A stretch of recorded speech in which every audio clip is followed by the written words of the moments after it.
Hello বন্ধুরা, তোমরা কেমন আছো? আশা করি ভালো আছো। আমিও ভালো আছি, সুস্থ আছি।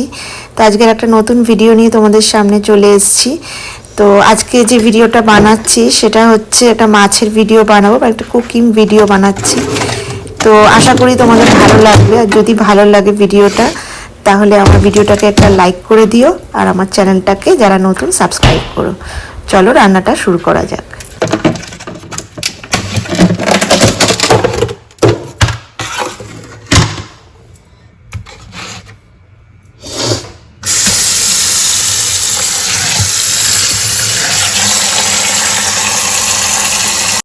আর এই দেখো, আমি মাছটাকে ধুয়ে পরিষ্কার করে নিয়েছি, আর মাছের সাইজগুলো আমি একটু বড়ই রেখেছি। আর এটা কি মাছ বলো তো, তোমরা কি চিনতে পারছো? আমি বলে দিই, এটা হচ্ছে মৃগেল মাছ। তো এবার মাছটাকে আমি নুন হলুদ দিয়ে ভালো করে মাখিয়ে নেবো। তো দেখো, আমি নুন হলুদ দিয়ে ভালো করে মাখিয়ে নিচ্ছি।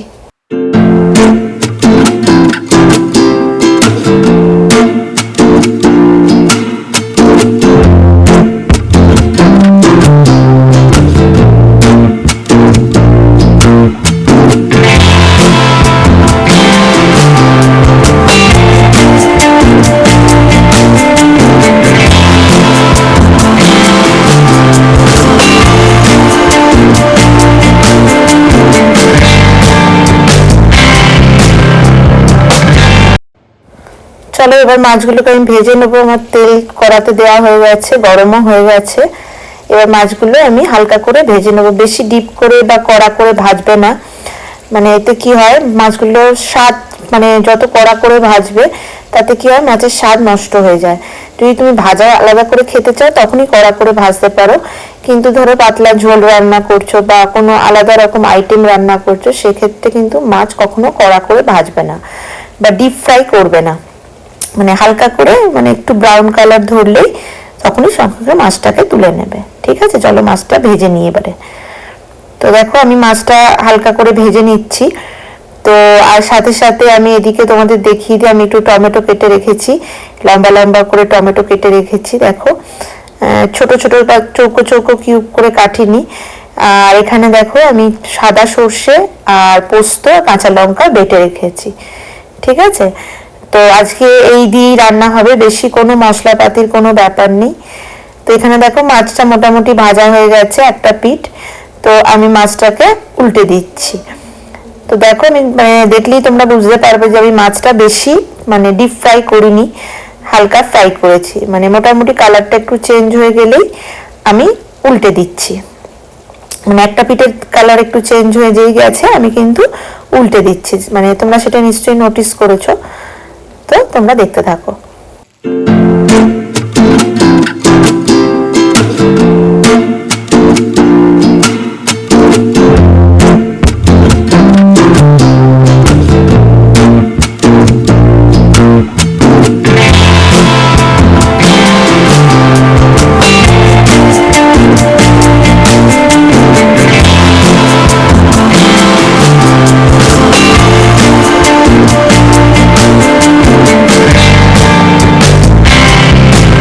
দেখো, আমার মাছ ভাজা প্রায় কমপ্লিট হয়ে গেছে। এবার আমি যে পেস্টটা বানিয়ে রেখেছিলাম সর্ষে আর পোস্ত কাঁচা লঙ্কা দিয়ে, এই পেস্টটা তোমরা উপর থেকে ছড়িয়ে দেবে। ঠিক আছে, দেখো আমি উপর থেকে ছড়িয়ে দিলাম। আর গায়ে কিছু পেস্ট লেগেছিল, মানে মশলা লেগেছিল, তো আমি সেটাকে একটু জল দিয়ে ধুয়ে ওপর দিয়ে ছড়িয়ে দিলাম। ঠিক আছে, আর তোমরা জল তোমাদের মতো দেবে, আমি আমার মতো দিয়েছি। তোমরা যদি একটু বেশি ঝোল খেতে পছন্দ করো, মানে বেশি জল দেবে। কিন্তু এটা কি বলতো, এই রান্নাটা একটু মাখো মাখো খেতেই বেশি ভালো লাগে, গরম ভাতেতে মাখো মাখো খেতেই ভালো লাগে। কিন্তু তোমরা তোমাদের অনুযায়ী তোমরা জল কমিয়ে বাড়িয়ে নিতেই পারো, তাতে কোনো অসুবিধে নেই। আর আলাদা করে এখানে আর কোনো হলুদ দেবে না। আমি দেখো, মাছ ভাজার সময় যে হলুদ দিয়ে ভেজেছিলাম মাছটাকে, সেটাতেই এর হলুদ কালারটা চলে এসছে। তোমরা নিশ্চয়ই সেটা লক্ষ্য করেছো। এবারে কি করবে, হালকা করে মাছগুলোকে একটুখানি মিশিয়ে দেবে, কারণ জল দিয়েছো, মশলা দিয়েছো, তো একটু ভালো করে মিশিয়ে নেবে। ঠিক আছে, দেখো আমি মিশিয়ে নিয়েছি।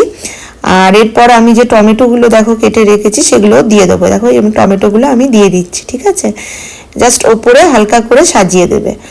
তো টমেটোগুলো আলাদা করে ভাজার কোনো দরকার নেই, মানে এই যে সাজিয়ে দেবে, এতেই তোমার কি হবে, টমেটোর যে মানে যে স্বাদটা সেটা রান্নার ভেতর তুমি ঢুকে যাবে। ঠিক আছে, দেখো আমি সুন্দর করে টমেটোগুলোকে সাজিয়ে দিলাম।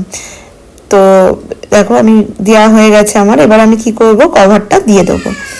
তো মানে ঢাকাটা মোটামুটি আমার হয়ে গেছে। এবার আমি ঢাকাটা দিয়ে দিলাম। ঢাকাটা দিয়ে 15 থেকে 20 মিনিট আর কোনো নাড়াচাড়া করবে না। এবার আমি কি করলাম, একবার ঢাকাটা খুলে শুধু মাছগুলোকে উল্টে দেবো। ঠিক আছে, তোমরা উল্টে দেবে, কারণ কি হয়, মাছটা যদি তোমরা উল্টে না দাও, মানে একটা পিঠ ভালো মতো রস ঢুকবে, মানে তাতে কি হয়, খেতে ভালো লাগে না। তো মাছটা একটু এদিক ওদিক করে উল্টে দেবে। দেখো আমিও সবকটা মাছই উল্টে দিয়েছি। ঠিক আছে, তো আমার মাছ উল্টে দেওয়া হয়ে গেছে। তো তোমরা আবার দেখতে থাকো।